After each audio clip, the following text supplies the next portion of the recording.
So I recently just went to the International Book Convention in my local city and picked up this book, Kindling by Tracy Chee.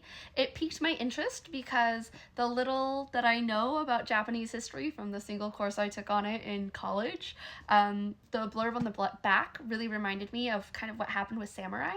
And so I feel very excited and will update when I get back. So I just finished Kindlings by Tracy Chee, and here are my thoughts. First, two things took me by major surprise. One, this book is in second person.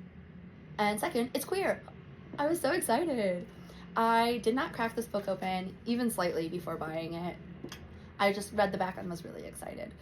I will say two things. One, I do not think this book should be classified as young adult. This has sex scenes in it, and they're not the most explicit thing I've seen. If we had a spice meter, I would put them as like a 0.5, but I don't think anything that's not fade to black should be in young adult. New adult, absolutely. Young adult, I don't think so personally. Second thing is, I felt like because this was a multi-point of view, the character voices weren't quite distinct enough, in my opinion, to kind of work, especially within second person, because it's always you. And if I'm being told you, I'm thinking about me, not the characters. But there's different characters, so at times it could be a little bit confusing.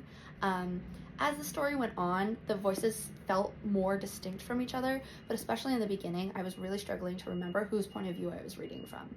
I will say, I do think that this book did a good job discussing different forms of PTSD and different ways that characters might react to it.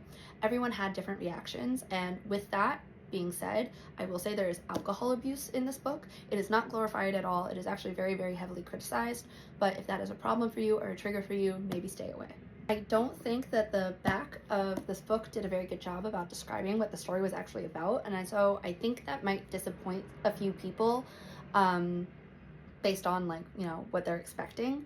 I see where the back of the book is coming from, but I do think that it's a little bit misrepresentative of what the story is actually telling.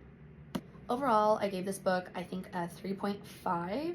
I thought it was a good read, and I thought it was quite interesting. The magic system was really, really, really cool, but I don't see it as a book that's really going to stick with me for a long time. I would love to read another book in this world, because like I said, the magic system was just so cool, but the story itself was just okay. If this sounds like something that's interesting to you, or you just want to try reading a second person point of view book, I think this could be a fun read, but not something that I'm going to be recommending to everybody ever.